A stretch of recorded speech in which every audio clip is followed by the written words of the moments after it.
अस्सलाम वालेकुम। आप देख रहे हैं खरी बात लुकमान के साथ। मेरा नाम मुबशर लुकमान है। पीर से जुमेरात आपके लिए एक नया प्रोग्राम लेके आते हैं। आज का प्रोग्राम जो है ये मैं आपसे रिक्वेस्ट करूंगा, इसको ज़रा गौर से देखिएगा, इसको ज़रा तवज्जो से देखिएगा, कोशिश करिएगा कि हमारी भी इसमें हमें भी पता चले और आपको भी पता चले कि हो क्या रहा है। इस वक्त सूरत हाल ये है कि जब हम ये बात कर रहे हैं, प्रोग्राम कर रहे हैं, एक तरफ पाकिस्तान की टीम क्रिकेट मैच खेल रही है, आप घर के अंदर बैठ के यहाँ पे ये प्रोग्राम देख रहे हैं, टेलीविज़न चैनल देख रहे हैं, और मैं ये प्रोग्राम कर रहा हूँ बड़े कंफर्टेबल स्टूडियो के अंदर बैठ के।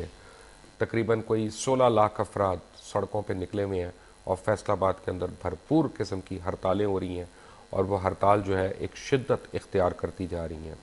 और इसकी वजूहात तो बड़ी सिंपल है कि वहाँ पे हुकूमत के ऑर्डर्स के बावजूद 2 दिन की सिर्फ सनती लोड शेडिंग होनी थी, गैस की लोड शेडिंग, जो कि 5-5 दिन है, और जिसकी वजह से पहले जो डेली वेजेस पे काम करने वाले लाखों मजदूर थे वो फारिग हो गए, उनके घरों के चूल्हे जो थे वो ठंडे हो गए, और उसके बाद अब 10 लाख अफराद जो है बेरोज़गार हो चुके हैं वहाँ पे। और आज उन्होंने पूरे फैसलाबाद में घेराव की और जलाओ की और इस तरह की वारदातें करना शुरू कर दी, और परसों का अल्टीमेटम दिया उन्होंने कि जबकि वो लॉन्ग मार्च करेंगे। लॉन्ग मार्च हो या ना हो, मैं आपको आज ये बावर कराना चाह रहा हूँ कि अगर इस चीज़ को कंट्रोल ना किया गया, इनके तदराक ना किया गया, इनके मसाइल को ना सुना गया, उनके हल के लिए सिर्फ बयानबाजी ना की गई जो वफाकी और सूबाई हुकूमतें करे जा रही हैं, बार बार करे जा रही हैं, तो ये लावा जो है फट के पूरे मुल्क को अपनी लपेट में खुदा न खास्ता ले सकता है। इस वक्त मेरे साथ दुनिया न्यूज़ के ब्यूरो चीफ फैसलाबाद के गुलाम मुहिउद्दीन साहब साथ हैं मेरे। मुहिउद्दीन साहब अस्सलाम वालेकुम। सर अस्सलाम वालेकुम। मुहिउद्दीन साहब, मुझे ये बताएं कि जो मैंने अभी फैसलाबाद के मुतालिक बताया, आप इसको मजीद क्या रोशनी डाल सकते हैं? मुबशर साहब, आपने बिल्कुल सही सूरत हाल बताई है। फैसलाबाद के मुतालिक हालात इससे भी ज़्यादा ख़राब हैं। फैसलाबाद मुकम्मल तौर पर अमली तौर पर बंद पड़ा है, क्योंकि फैसलाबाद है ही टेक्सटाइल का नाम। 2 तरह के लोग हैं यहाँ, टेक्सटाइल फैक्ट्री मालिक हैं या मजदूर हैं। आप देख सकते हैं कि फैसलाबाद में टेक्सटाइल फैक्ट्री का मालिक भी सड़कों पर है, टेक्सटाइल एक्सपोर्टर भी है जिसकी 10 से 11-12 अरब की एक्सपोर्ट है, वो भी सड़क पर है। जो महाना 1000 रुपया कमा रहा है वो भी सड़क पर है। इसका मतलब है फैसलाबाद जो अमली तौर पर लावारसों का शहर बन चुका है।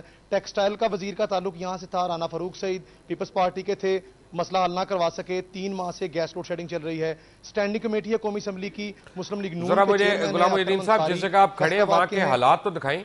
जिस जगह आप खड़े हैं, क्या ये मैं खड़ा हूं टेक्सटाइल की एक फैक्ट्री में जी। इस तरह की 450 फैक्ट्रियां हैं जो बंद पड़ी हैं। ये मैं बिल्कुल आपको दिखाता हूं। ये रंग हैं जो कपड़े को प्रिंट करने के काम आते हैं, और ये खत्म बंद पड़े हैं, जाया हो रहे हैं। वजह क्या है? गैस नहीं है।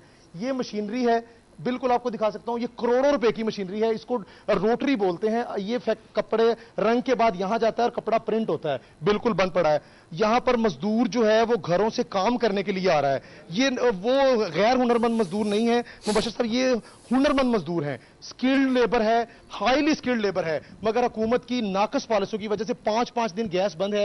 ये काम पर आ रहे हैं मगर काम नहीं हो रहा। मैं बिल्कुल आपको दिखाता हूं। ये सैकड़ों मजदूर हैं, और ये एक फैक्ट्री के मजदूर हैं। ये घर से सब काम पे आए हुए हैं, मगर यहां ये सब मशीनें बंद पड़ी हैं, गैस नहीं है। ये बेरोजगार खड़े हैं, और ये इन्होंने तरबियत ली है, मुख्तलिफ अदारों से पढ़े हैं, काम सीखा है, कोई सुनता नहीं है।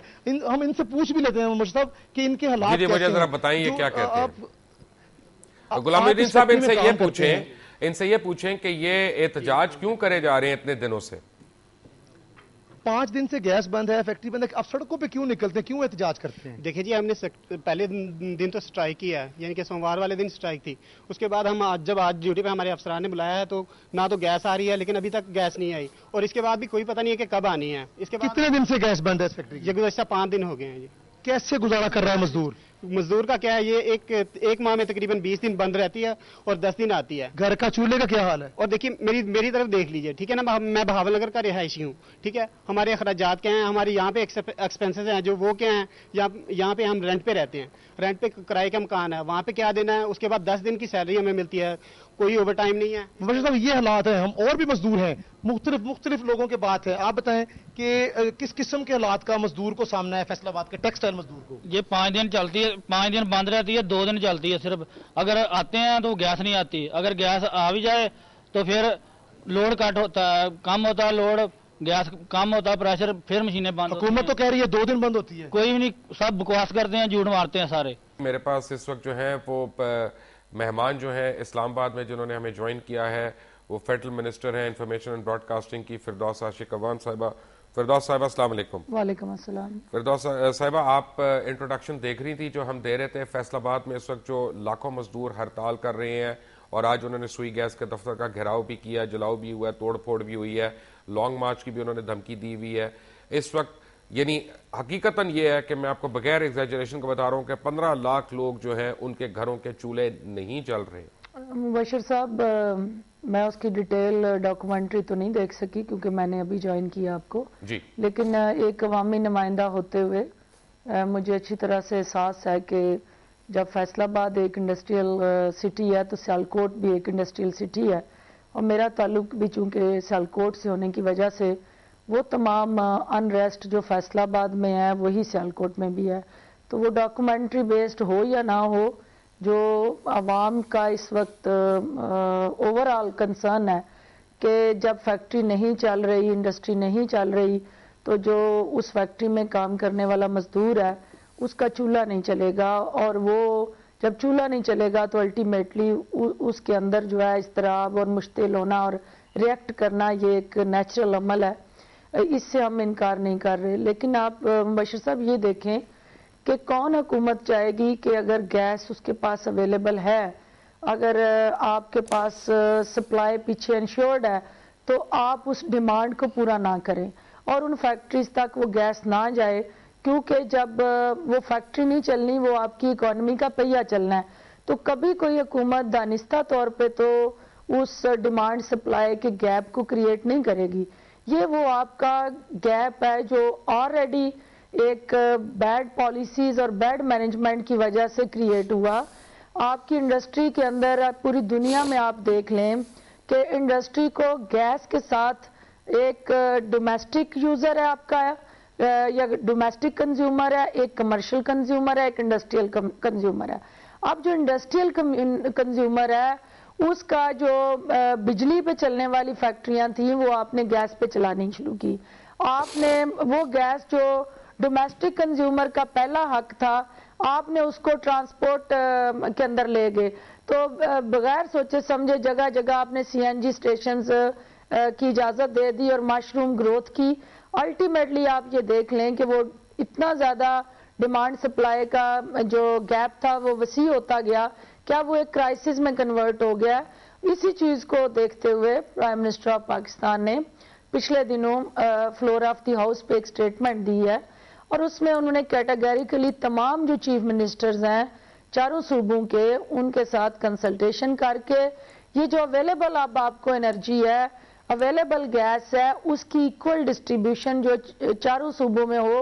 तो इस इशू को वो काउंसिल ऑफ कॉमन इंटरेस्ट में डिस्कस भी कर रहे हैं और ही वांट कि ये किसी तरीके से फिरदौस साहिबा, इसमें दो तीन चीजें हैं, कता कलामी हो रही है, इसमें दो तीन चीजें हैं, उसको हम इंश्योर करें। अगर आप इजाजत दें मैं आपको दो तीन चीजें आपको बावर कराना चाहता हूं और बड़ी सिंपली कि एक ये है कि अगर इनकलाब ना सही लेकिन हम यकीनन खाना जंगी की तरफ बढ़ रहे हैं, क्योंकि आप सियालकोट की मिसाल दे रही हैं, मैं फैसलाबाद की दे रहा हूं।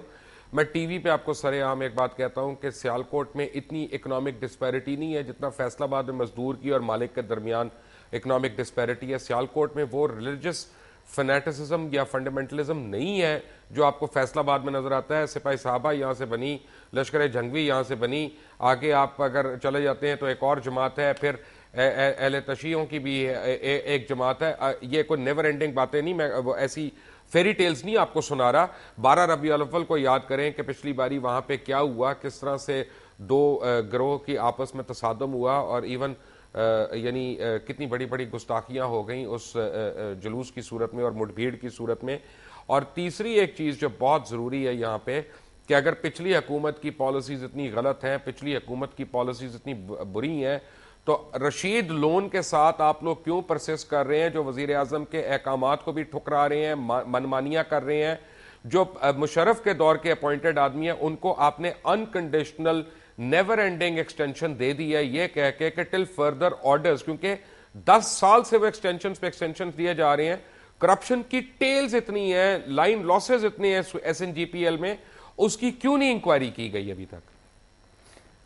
देखिए मुबशर साहब, आपने दो तरह की इश्यूज हाईलाइट की हैं। एक तो आपने सेंस ऑफ डेप्रिविएशन जो इस वक्त फैसलाबाद और उससे एडजेसेंट एरियाज़ में आपने वो आवाम की मुश्किलात और मसाइल इस हादसे महरूमी उसको डिस्कस किया। और आप बिल्कुल ठीक कह रहे हैं कि अगर ये हादसे महरूमी जो है उसको हमने एड्रेस ना किया तो ये किसी के हाथों भी इस्तेमाल हो सकते हैं। और वो तमाम ग्रुप्स जिनका आपने जिक्र किया, आई एग्री विद यू को उनको अपने मकासद के लिए किसी नेगेटिव पर्पस के लिए जब लोगों के पास गुर्बत, अफलास, बेरोजगारी और ओवरऑल एहसास से महरूमी होगा तो कोई भी उनको आसानी से उस माइंडसेट को हाईजैक कर सकता है। तो ये कंसर्न आपका जायज़ है और आई एग्री विद यू के फौरी तौर पे उन लोगों के चंगल से इन लोगों को सेपरेट करने के लिए उनके जो बेसिक इश्यूज हैं उनको एड्रेस करना होगा। और उसके लिए कोई एक दिन की स्ट्रेटजी या फौरी तौर पे ऐसा कोई ड्रास्टिक एक्शन यानी किसी एक स्पेसिफिक शहर में नहीं हो सकता, वो पूरे मुल्क के लिए एक आपको पॉलिसी लानी है और उसी को इम्प्लीमेंट करना है। दूसरी चीज़ ये है कि जो आपने specific personality oriented point out किया, तो देखें SNGPL और SSG, सुई सदरन गैस और सुई नादरन गैस, ये दो सेपरेट एंटिटीज हैं और उसमें एक का जो MD है आपने उसका जिक्र किया तो यकीनन आपने जो पॉइंट्स हाईलाइट किए हैं उसके पीछे आपके पास कोई ना कोई सॉलिड रीजंस होंगी। मेरे पास सिर्फ एक रीजन ये है कि आपके जो ये इंस्टीट्यूशंस हैं, ये एक बोर्ड ऑफ डायरेक्टर्स है इनका। फिरदौस साहिबा, आपकी इत्तला के लिए अर्ज है कि बोर्ड ऑफ डायरेक्टर्स ने अपॉइंट नहीं किया उनको प्राइम मिनिस्टर ने एक्सटेंशन दी है। बोर्ड ऑफ डायरेक्टर्स ने रेटिफाई किया है। बोर्ड ऑफ डायरेक्टर्स ने सिर्फ रेटिफाई किया है। बोर्ड ऑफ डायरेक्टर्स जिसका आप जिक्र कर रही हैं उसमें से 10 लोग जो हैं वो हुकूमत के अपने नुमाइंदा लोग हैं, तो उनकी हिम्मत नहीं है कि वजीर आजम के नोटिफिकेशन के खिलाफ बात कर सके। उस नोटिफिकेशन को उन्होंने रेटिफाई किया है। जब मैं ब्रेक से आऊंगा तो मैं आपको बताऊंगा कि SNGPL में क्या क्या हो रहा है और उसके बाद फैसलाबाद का ये लावा जो है फट के कहीं पूरे मुल्क को अगर इसने खुदा न खास्ता अपनी लपेट में ले लिया तो उससे क्या होगा। सोचने की बात यह है कि इस वक्त 15 लाख अफराद वहां पे बेरोजगार हो चुके हैं, उनके घरों में चूल्हे नहीं चल रहे। हिसाब किताब आप कर लें कि फी घर कितने लोग आज रात फाके से सोएंगे। All of that after a break. Take a break.